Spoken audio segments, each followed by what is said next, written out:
Nenek itu memberi isyarat kepada ketiga makhluk itu untuk meninggalkan bangunan. Tanpa adanya pagar gaib, dinding bangunan ini dapat dengan mudah ditembus oleh mereka. "Pak Lek, mereka ingin menyerang desa!" teriakku memperingatkan Pak Lek. Namun ia hanya terdiam terpaku, seolah tidak mengerti harus berbuat apa. "Pak Lek!" Danan pun juga berharap petunjuk dari Pak Lek untuk menghalangi rencana dukun itu. Bule dan warga lain dalam bahaya. Aku bersiap mendatangi Pak Lek mencoba menyadarkannya. Tapi sosok putih menghadangku. Sri yang berwajah pucat seolah menghalangiku, mengganggu Pak Lek. "Sri, kenapa?" Bukannya menjawab, Sri malah memasang muka sedih. Tak lama setelahnya terdengar suara benturan keras di antara dinding-dinding bangunan pabrik ini. Seluruh sosok yang mencoba meninggalkan bangunan tertahan dengan sesuatu yang tak kasat mata. "Dia tidak mengizinkan kalian keluar," ucap Pak Lek sembari menggumam. "Brengsek, apa yang kalian lakukan?" Dukun itu benar-benar tidak dapat berbuat apapun walau dengan berbagai cara. "Pak Lek, apa ini?" tanyaku yang merasa sedikit lega. "Bukan, Jul, bukan Pak Lek," balas Danan sembari menunjukkan bayangan yang perlahan muncul di hadapan Pak Lek. "Kowe sineng kene to, Le?" Seorang anak kecil pucat muncul di hadapan Pak Lek. "Itu siapa?" tanyaku. Danan menggeleng. Sepertinya ia merasa ada ikatan khusus di antara anak itu dan Pak Lek. Di waktu yang lain, beberapa puluh tahun yang lalu. "Danu, Pak, tolong Danu belum pulang sampai sekarang."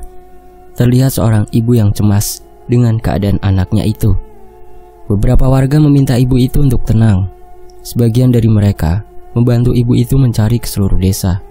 Sayangnya, tidak ada tanda-tanda ditemukannya anak bernama Danu itu. Ibu itu tidak menyerah. Ia terus berkeliling dari desa ke desa hingga menyisir hutan dengan membawa satu-satunya foto anaknya yang ia punya. "Le, kowe nang ngendi to, Le?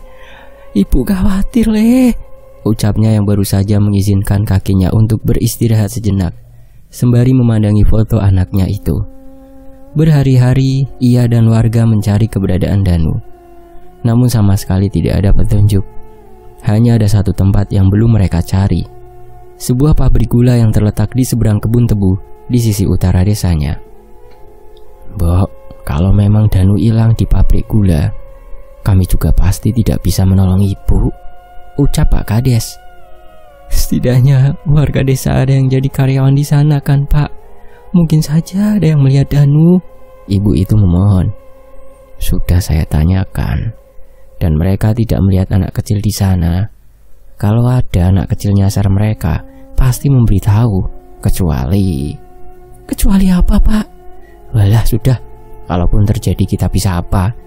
Yang penting sekarang kita terus cari informasi." Dijadikan tumbal maksud Bapak? Itu kan yang mau dikatakan Pak Kades." Ibu itu masih memaksa. "Walau banyak desas-desus, tapi tidak bisa menuduh. Tenang saja, Mbok. Saya dan warga desa akan mencoba membantu sebisa kami," jawab Pak Kades. Ibu itu menitikkan air mata. Ia sama sekali tidak terima seandainya desas-desus itu benar.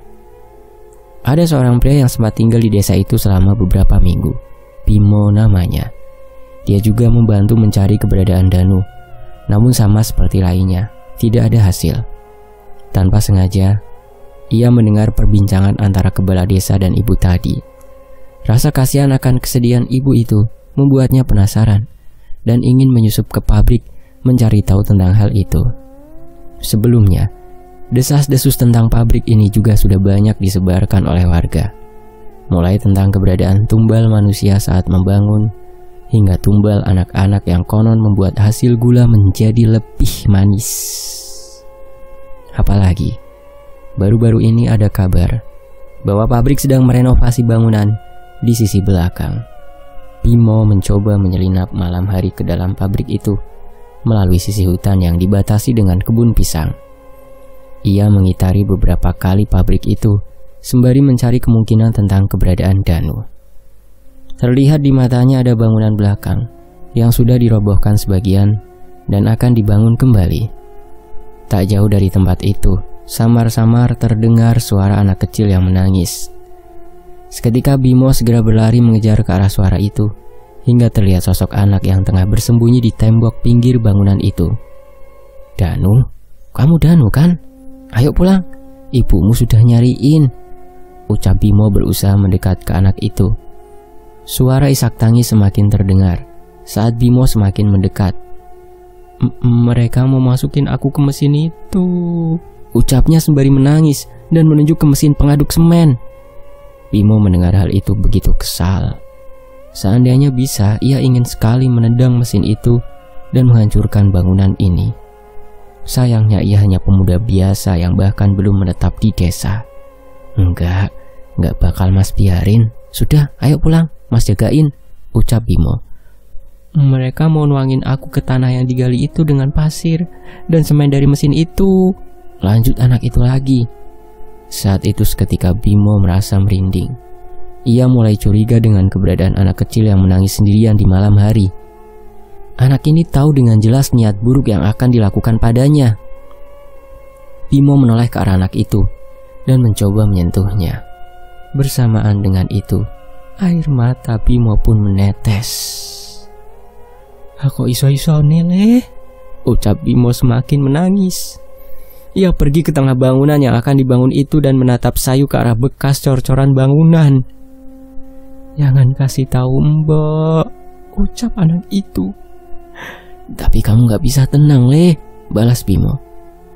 "Aku lebih gak tenang kalau Mbok tahu aku mati dengan cara ini," balasnya lagi. Bimo terlihat bimbang, namun ia sama sekali tidak dapat memutuskan apa yang harus ia lakukan dengan pengetahuannya yang sekarang. "Biar saja aku di sini menjadi satu dengan bangunan ini. Setidaknya aku bisa memastikan orang-orang bodoh itu tidak melakukan perbuatan keji ini pada anak-anak lain di tempat ini." Sosok ruh anak kecil itu pun perlahan menghilang ke tempat di mana jasadnya berada. Bimo pun hanya bisa memanjatkan doa untuk anak itu. Dalam hatinya ia berjanji suatu saat akan kembali ke tempat ini untuk membebaskan ruh Danu. Tidak mungkin Bimo menceritakan tentang apa yang terjadi semalam pada warga desa. Namun, ia terus mencari tahu tentang ritual penumbalan di pabrik itu. Menurut kepala desa, ritual itu seharusnya tidak ada. Pimpinan pabrik juga menentang keras hal seperti itu. Tetapi ada orang-orang bodoh yang terjebak dengan permainan dukun. Dukun itu menakut-nakuti dan mencelakai para pekerja dengan ilmunya. Dengan bodohnya, dukun itu pula yang dipanggil untuk menangani masalah tersebut. Karyawan yang bodoh mempercayai dukun itu untuk memberikan tumbal anak kecil agar tidak ada lagi kecelakaan kerja, baik saat pembangunan dan produksi.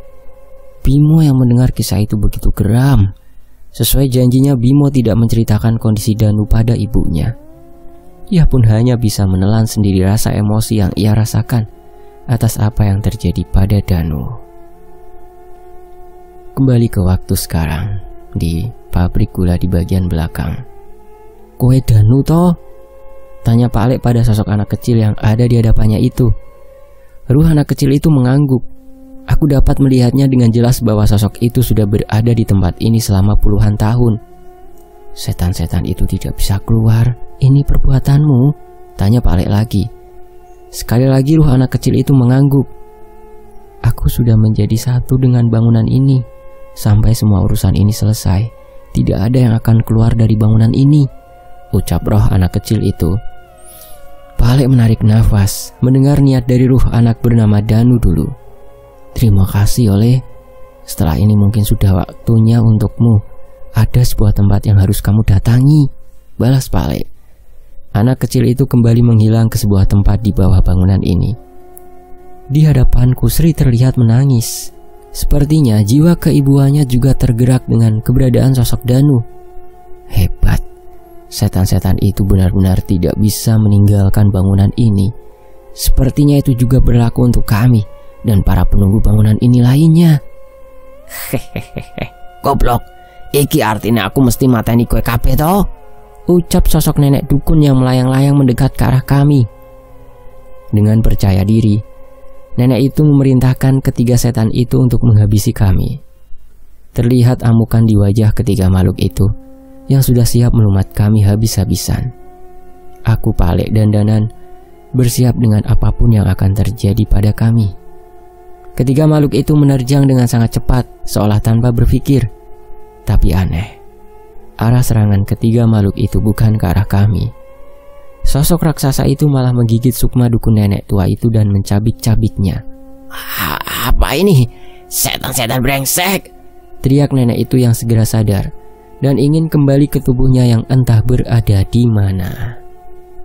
Namun naas, sukmanya tidak dapat meninggalkan bangunan ini dengan kekuatan danu yang menyelimutinya.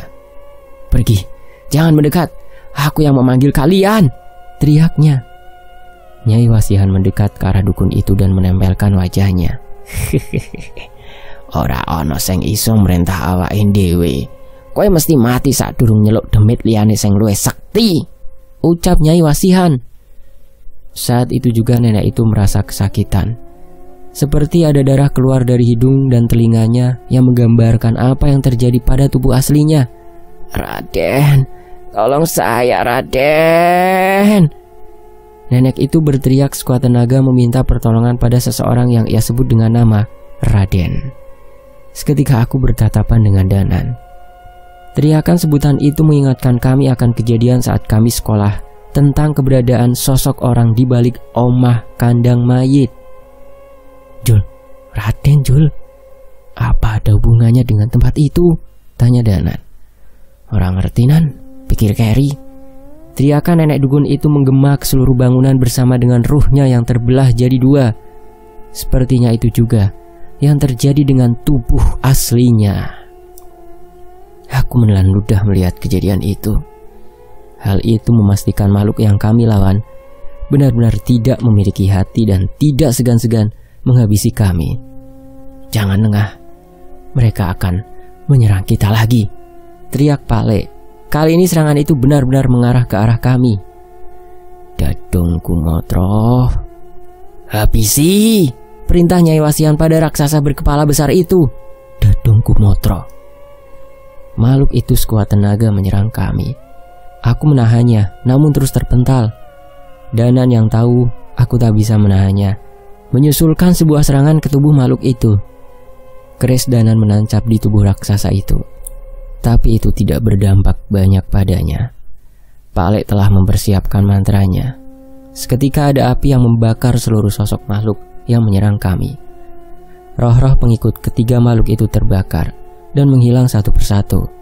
Namun serangan Pak Lek hampir tidak berdampak pada ketiga setan itu. Setan yang dipanggil dengan nama Dadung Kumotro itu benar-benar mengerikan. Tak satu pun serangan dari kami bertiga bisa melukainya. Tapi Danan tidak menyerah. Ia membacakan sebuah ajian pada kepalan tangannya dan melemparkan sebuah pukulan jarak jauh untuk mementalkan makhluk itu. Hebat Nan, sekali lagi, perintahku pada Danan. Tepat saat pukulan keduanya mengenai raksasa itu, aku menghantamkan pukulan bertubi-tubi dengan kekuatan Wonosuro yang merasukiku hingga makhluk itu terbaring tak berdaya. Seolah merasa panik, hantu berwujud kakek tua itu membacakan sebuah mantra untuk mengendalikan tubuhku. Tapi aku tak ingin ilmu yang sama sampai mencelakaiku hingga 2 kali. Wonosuro! Aku berteriak sekuat tenaga, memanggil sosok ruh kera raksasa yang mendiami tubuhku. Sebuah raungan keras menggema ke seluruh bangunan dan mematahkan mantra setan itu. Seketika juga aku melompat menuju kakek itu dan menyerangnya dengan sebuah pukulan. Danan menyusulku sembari menebaskan kerisnya. Tapi sebelum serangan kami mengenainya, kakek itu tersenyum. Sama seperti Nyai Wasihan, serangan kami tidak bisa menyentuh sosok setan kakek itu. Nan, gak kena Nan, ucapku. Gila, semua pukulanku hanya menembus tubuh kakek itu tanpa membuatnya terluka. Begitu juga dengan keris milik Danan. Tak ada satupun serangan kami yang melukainya. Sekarang kalian sudah paham kan? Kakek itu tertawa puas melihat ekspresi kami. Nyai Wasihan mendekati kakek itu sementara Dadung Kumotro kembali berdiri dengan luka-luka yang telah menghilang dari tubuhnya. Panjul, Danan, mundur! Perintah Pak Lek. Kami menurutinya dan meminta penjelasan dari Pak Lek. Percuma saja, Mau sesakti apapun kalian, kami tidak bisa mati. Tidak ada satupun ilmu yang bisa melukai kami, jelas Nyai Wasihan. Seketika aku dan Danan gentar. Rupanya dari tadi Pak Lek belum menyerang setan kakek tua itu karena mengetahui hal ini. Pak Lek membacakan sebuah mantra dan menghangatkan tubuh kami dengan ajian tersakti yang ia miliki, Geni Baraloka. Perlahan kutukan Nyai Wasihan dan setan kakek itu menghilang dari tubuh kami. Kita cari cara untuk mengalahkan mereka. Jangan menyerah, perintah Pak Lek. Sayangnya belum sempat melancarkan serangan. Tiba-tiba tubuh Pak Lek terangkat tinggi dan jatuh menuju lantai. Aku melompat mencoba menangkapnya, namun sebuah pukulan mendarat di tubuhku yang membuatku terpental. Aku mencoba berdiri, namun suara melengking Nyai Wasihan seolah bersiap memecahkan gendang telinga kami. Sekali lagi, darah mengalir dari telinga kami. Danan tak mau menyerah. Ia membacakan ajian Gambuh Rumekso dan menciptakan angin yang menyayat-nyayat Nyai Wasihan. Walaupun serangan itu tidak melukainya, angin itu bisa membawa pergi suara sumbang setan itu. Saat kami mencoba menyerang kembali, tiba-tiba tubuh kami mulai bergerak dengan sendirinya. Tubuhku, Danan, dan Pak Lek tak mampu menahan pengaruh kutukan setan kakek tua itu. Tubuh kami melayang setinggi-tingginya. Danan, Pak Lek, teriakku mengkhawatirkan mereka. Mungkin aku bisa bertahan dengan kekuatan Wonosuro, tapi bagaimana dengan mereka? Pak Lek mencoba menyelimuti kami dengan Geni Baraloka, berharap luka kami bisa pulih saat terjatuh. Tapi itu kalau kami tidak langsung mati saat menyentuh tanah. Danan! Di tengah pengaruh setan kakek tua itu, ia menggenggam keris di dadanya sembari membacakan sebuah mantra yang sepertinya belum pernah ku dengar. Danan, jangan! Pak Lek mencoba menahan mantra yang dibacakan oleh Danan. Jagat lelembut boten duwe awujud, kula nimbali. Aku tidak dapat mendengar dengan jelas apa yang diucapkan oleh Danan. Saat itu tubuh kami terjatuh ke tanah tanpa ada penahan sedikit pun. Kekuatan Wonosuro membuatku mampu bertahan walau dengan luka yang fatal. Tapi aku melihat dengan jelas tubuh Pak Lek dan Danan dengan darah yang berserakan. Danan, Pak Lek! Aku mencoba mengambil mereka, tapi ternyata kakiku tak mampu digerakkan. Rasa sakit yang menjalar ini seolah memastikan salah satu kakiku patah. Terdengar suara berbisik dari mulut Danan yang tubuhnya hampir tidak bergerak dengan genangan darah di sekitarnya. Jagat lelembut mboten duwe awujud, kula nimbali, tekan asa tekan sedanten. Tepat setelahnya Danan kehilangan kesadarannya. Aku menoleh ke arah Pak Lek. Ia menggenggam sebuah keris di tangannya. Namun sama seperti Danan, ia segera kehilangan kesadarannya. Suara hujan terdengar semakin deras mengelilingi bangunan ini. Seolah mengetahui aku yang masih tersadar. Sebuah injakan mendarat di tubuhku dan mengaburkan kesadaranku. Tapi tepat sebelum aku bernasib sama dengan Danan, aku mendengar suara tertawa sosok kakek tua yang memenuhi ruangan ini. Suara langkah kaki mendekati kami, dari sosok yang melompat dari satu tempat ke tempat lain, sambil tertawa seperti orang gila. Setan! Satu lagi setan datang dengan wujud kakek tua dan rambut yang berantakan. Berbeda dengan sosok kakek yang dipanggil dukun tadi, setan ini benar-benar terlihat lebih liar. Tak lama setelahnya mataku berkabut dan penglihatanku menghilang secara perlahan. Cuh, bocah-bocah su! Duenya disiak-siake ngono wae. Goblok! Entah siapa yang mengucapkan kata-kata itu. Suara itu terdengar tepat sebelum semua menjadi gelap. Sementara itu di sisi lain, bangun, sadar Mas Cahyo. Terdengar suara seriang terus memanggilku. Hangat, perlahan rasa hangat menjalar ke seluruh tubuhku. Sedikit demi sedikit rasa sakitku kembali pulih. Aku pun membuka mata dan menyaksikan tubuhku, Danan, dan Pak Lek telah dikelilingi api putih. Ini api dari keris Sukma Geni Pak Lek kan? Tanya Danan yang sepertinya juga baru saja tersadar. Syukurlah, rupanya masih sempat, ucap Pak Lek dengan tubuh yang masih perlahan mencoba memulihkan luka. Aku melihat keadaan sekitar. Sri melayang-layang ke beberapa sisi bangunan. Pemandangan yang terlihat benar-benar tidak kusangka. Pak Lek, Danan, lihat itu, ucapku. Aku menunjuk ke arah Nyai Wasihan yang kepalanya telah terpisah dari badannya. Setan kakek yang tubuhnya terbaring dengan darah hitam mengalir di bawahnya, dan Dadung Kumotro yang tubuhnya telah terpisah-pisah dibantai sosok yang jauh lebih mengerikan. Bagaimana bisa? Ini perbuatan siapa? Tanya Danan. Aku menggeleng. Pak Lek juga menunjukkan raut wajah bingung. Setan brengsek, ku balas perbuatanmu. Terdengar suara yang berasal dari kepala Nyai Wasihan. Ia masih berusaha memulihkan dirinya dan menyambungkan kepalanya. Pak Lek, dia masih hidup, ucapku. Kami segera berdiri dan Pak Lek mencoba membakar tubuh Nyai Wasihan. Tapi sama seperti tadi, serangan kami tidak berguna. Sial, kalau mereka pulih akan sama saja, teriakku. Hihihi, tunggu bocah, setelah ini kuhabisi kalian, ancam Nyai Wasihan.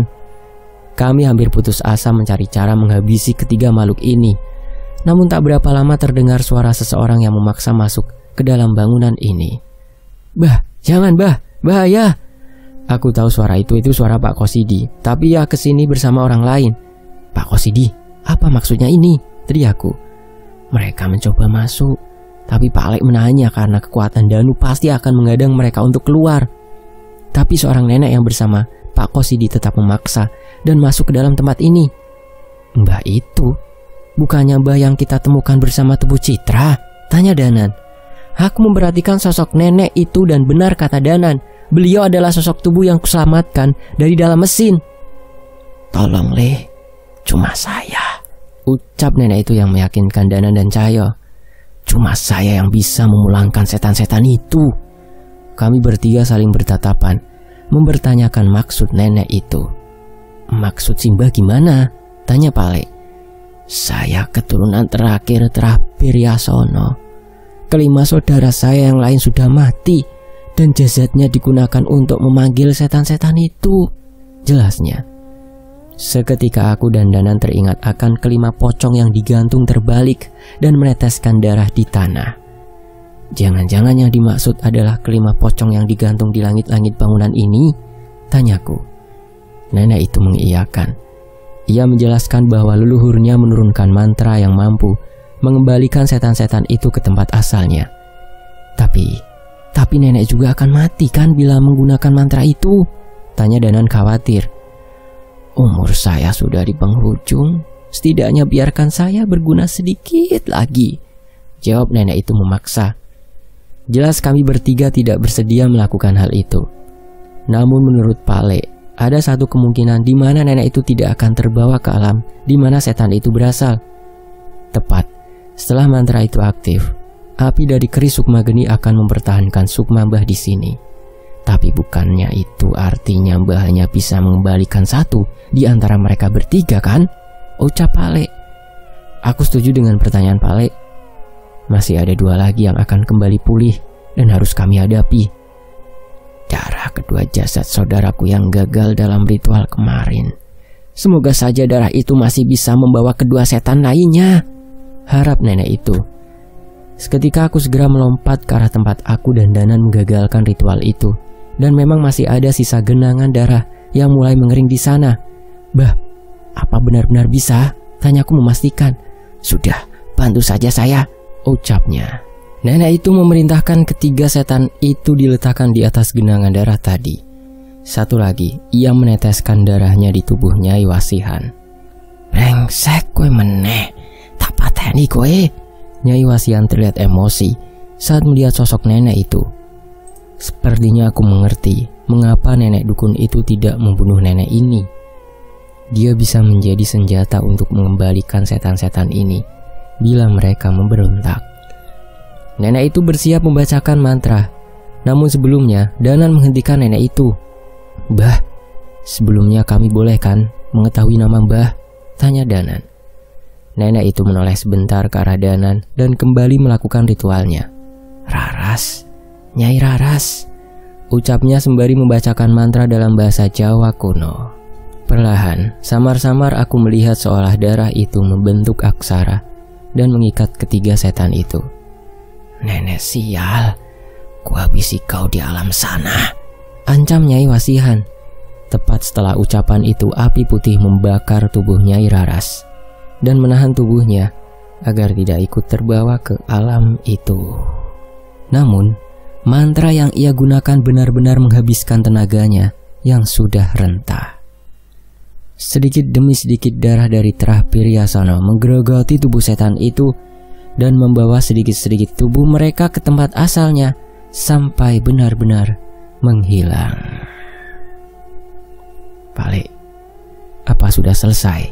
Tanyaku tidak percaya. Pale mengangguk. Sepertinya ia juga tidak menyangka akan akhir seperti ini. Danan terlihat cemas. Sepertinya ia memikirkan hal yang sama dengan yang kupikirkan. Kami beruntung. Tak satu pun dari kami yang bisa mengalahkan setan itu. Namun ada sosok yang tidak kami ketahui melumpuhkan setan-setan itu, dan kedatangan Nyai Raras yang mengembalikan mereka ke tempat asalnya. Seandainya tidak ada mereka, aku yakin kami sudah tak bernyawa. Dan entah apa yang terjadi dengan warga desa dan karyawan pabrik lainnya. Kami pun berusaha memulihkan diri dulu sebelum meninggalkan pabrik. Tepat saat matahari terbit dan cahayanya masuk lewat kaca-kaca bangunan, Sri dan yang lain pun menghampiri kami sebentar sebelum pergi kembali ke sudut-sudut tempat di mana biasanya mereka berada. Kita harus lebih kuat, Nan, ucapku sembari menahan lelahku. Harus. Aku ngerasa ada hal besar di balik semua bencana ini, balas Danan. Palek pun berdiri setelah cukup beristirahat. Ia hanya menghampiri kami dan mengelus kepala kami sembari berjalan mencari udara segar di luar bangunan. Di sisi lain, sebuah rumah kayu tua terlihat tidak terawat di salah satu desa yang tidak jauh dari pabrik. Seorang nenek tua terlihat tengah menyalakan lampu minyak dan menggantungnya di depan rumahnya. Langkahnya terlihat sudah sangat renta. Beberapa kali ia mencari pegangan untuk menahan tubuhnya saat berjalan. Kami mendekati rumah itu dan mencoba menyapa nenek itu. Ia pun menajamkan matanya dan berusaha mengenali kami dengan penglihatannya yang sudah lemah. "Panjenengan niki sinten nggih?" tanya nenek itu yang tidak berhasil mengenali kami. Aku menoleh ke arah Pale yang sepertinya berusaha menahan air matanya. "Boten, Mbah, kami dari desa sebelah. Kebetulan habis panen. Ini mau ngantar sayur, singkong, sama pisang," ucap Danan sembari meletakkan bawaan kami di hadapan nenek itu. "Walah, matur nuwun ya, Le. Monggo, tak buatin kopi dulu," ucap nenek itu.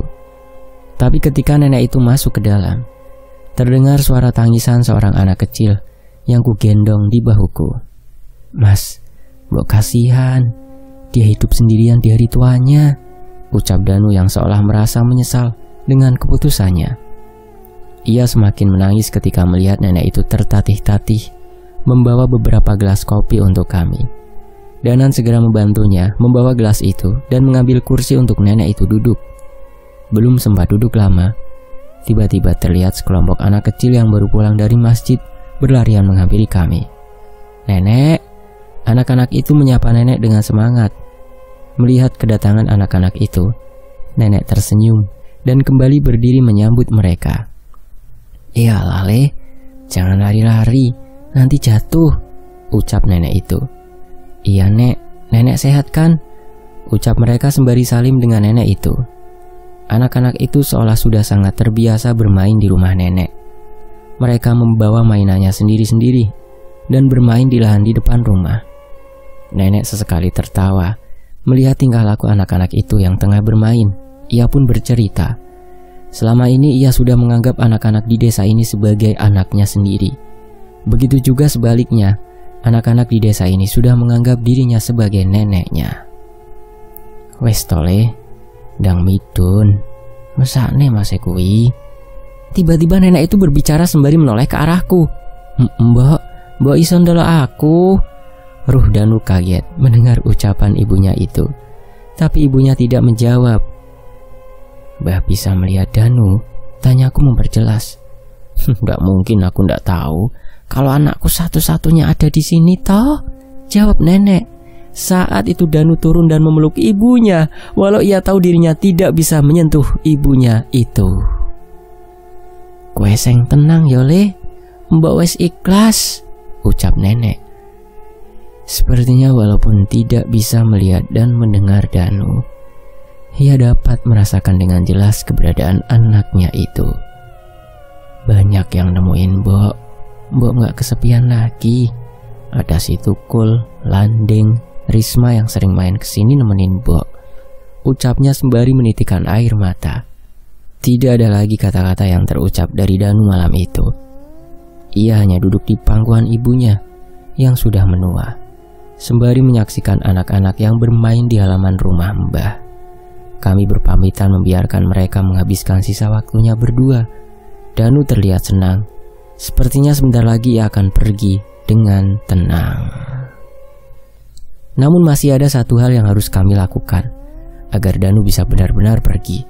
Setidaknya kami harus menguburkan jasadnya dengan layak. Kami pun kembali menuju bangunan belakang.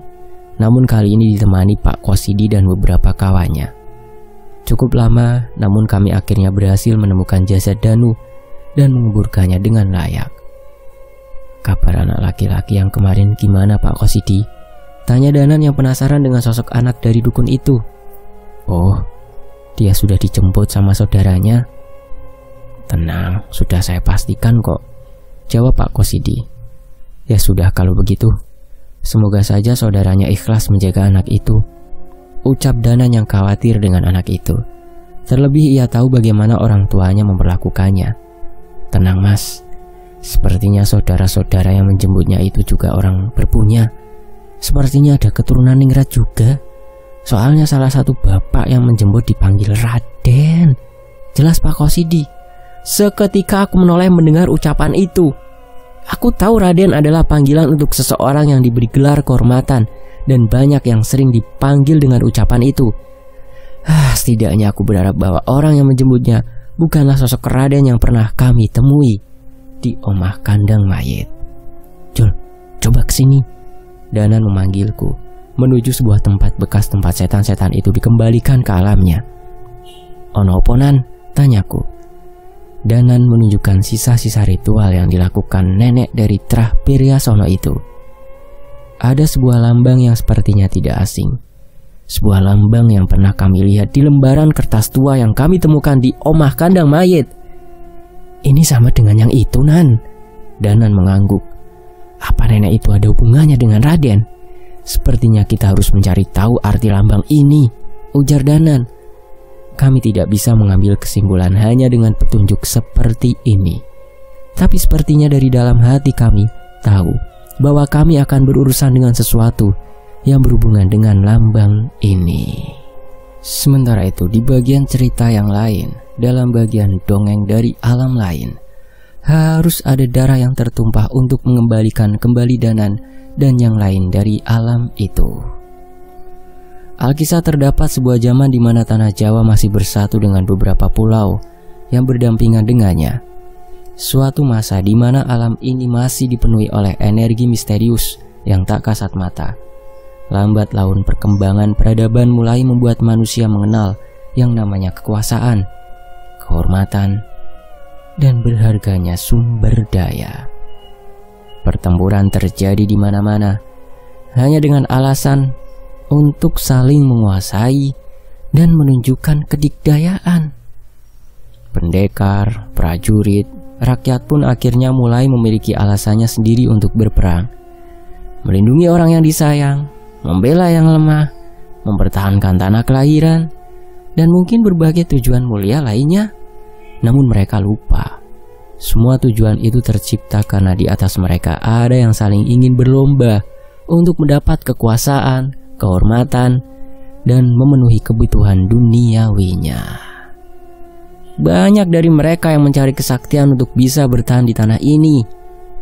Saat itu, hal itu tidak mustahil. Masih ada beberapa orang terpilih yang mendapat berkah untuk berkomunikasi dengan para batara yang menunjukkan kesaktiannya. Dengan ilmu kesaktian yang dimiliki, mereka menjadi mahaguru yang menurunkan ilmu-ilmu ke para pengikutnya. Tidak hanya kepada manusia, Kesaktian yang didapat pun diturunkan ke berbagai pusaka yang dibuat oleh ahli pusaka.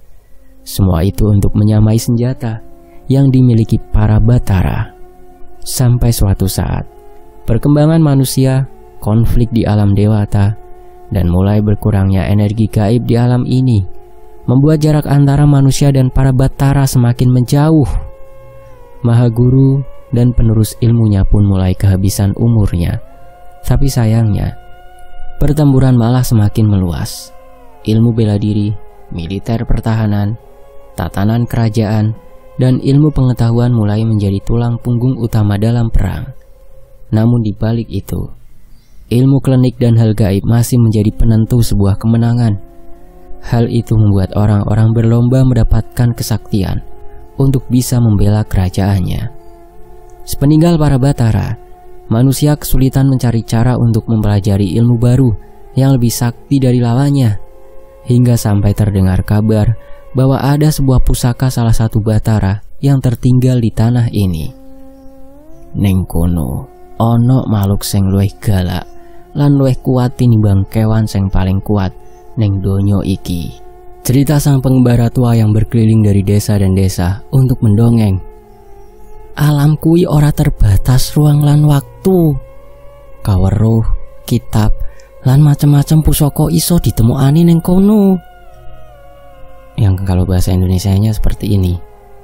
Alam itu tidak terbatas ruang dan waktu. Ilmu, kitab, dan berbagai pusaka bisa didapatkan di sana.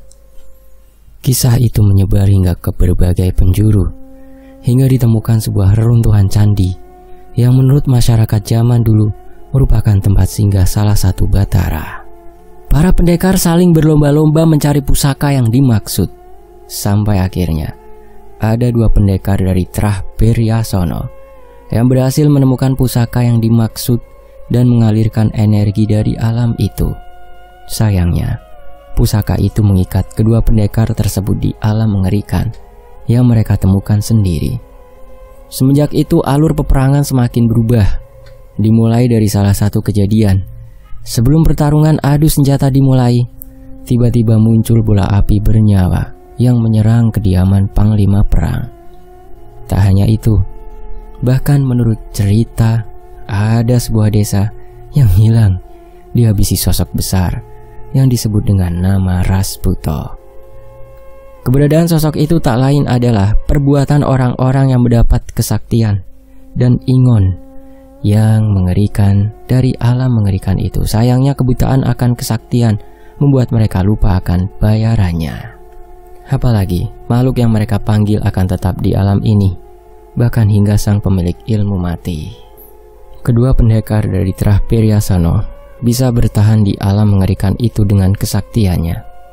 Mereka tetap mencari cara untuk keluar dari alam itu, walau harus bertarung tanpa henti di sana. Butuh waktu lama hingga mereka bisa menciptakan sebuah mantra untuk bisa kembali ke alam manusia. Sayangnya, ada resiko yang harus mereka tanggung. Darah mereka dan keturunannya akan terikat dengan alam itu.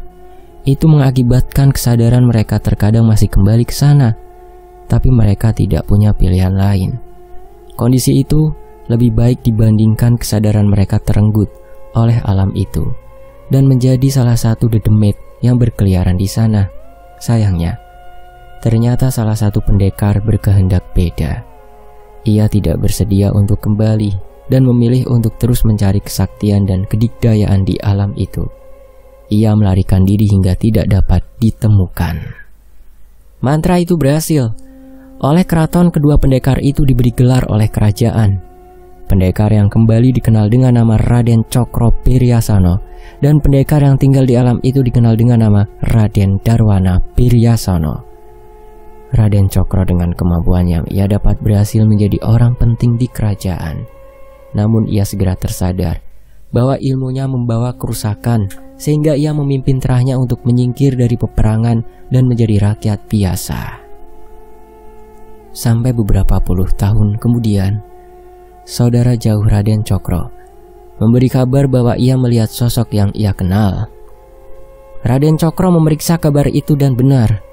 Ia menemukan sosok saudaranya, Raden Darwana, di salah satu hutan. Anehnya, penampilan Raden Darwana sama sekali tidak bertambah tua. Belum sempat menghampirinya, sosok Raden Darwana sesekali menghilang dan muncul, seolah masih berusaha untuk berada di alam ini dengan sepenuhnya. Kejadian itu memberikan firasat buruk pada Raden Cokro.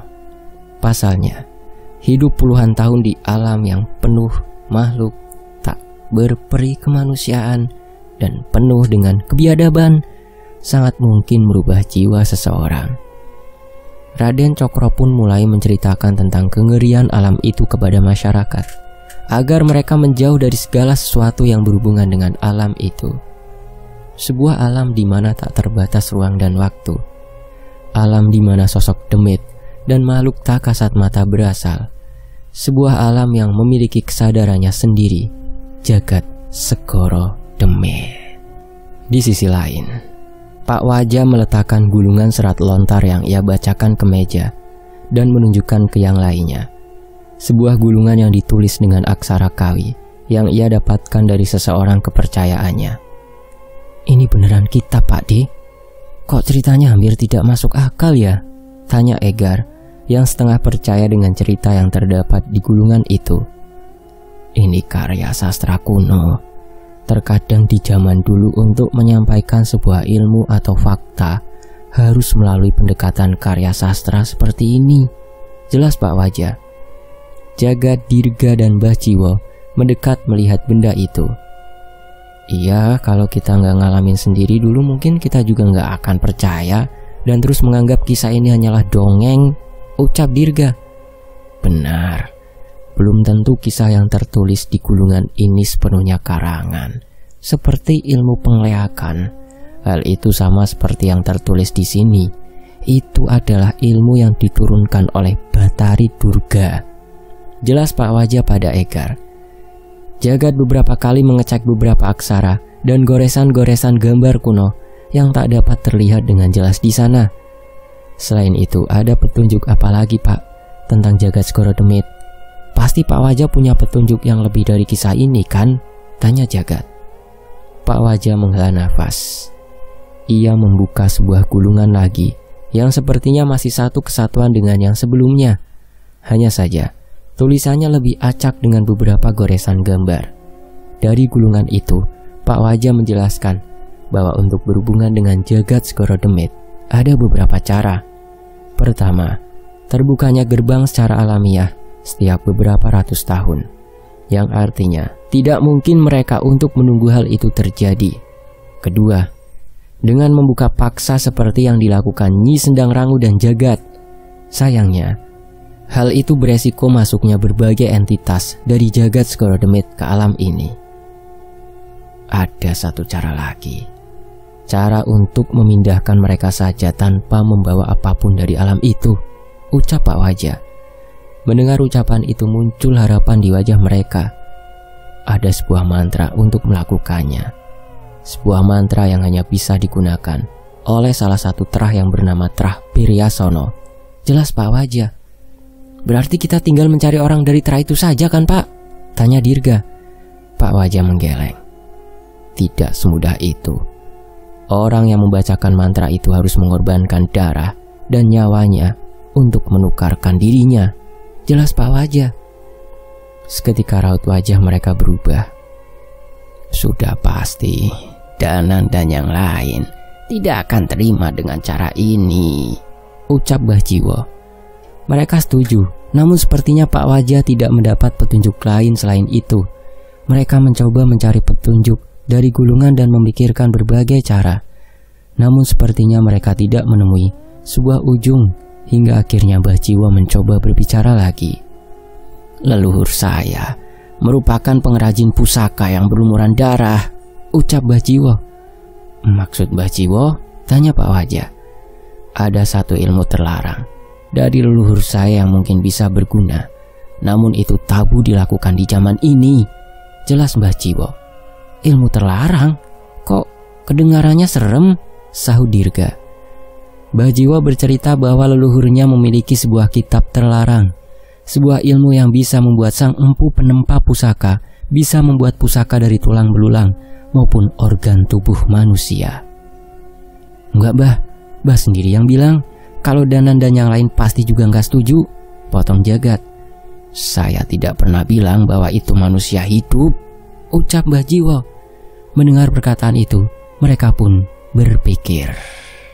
Bersambung, nantikan bagian berikutnya hanya di Fakta Sejarah. Ini akan nyambung ke jembatan dua alam ya. Semoga saya bisa terus lanjut. Terima kasih atas support dan doanya teman-teman. Dan terima kasih untuk penulisnya Mas Dioseta. Saya undur diri ya teman-teman. Wassalamualaikum, sampai jumpa di bagian berikutnya. Masih dalam series Danan dan Cahyo dari Mas Dioseta. Wassalamualaikum, sampai jumpa. Alhamdulillah.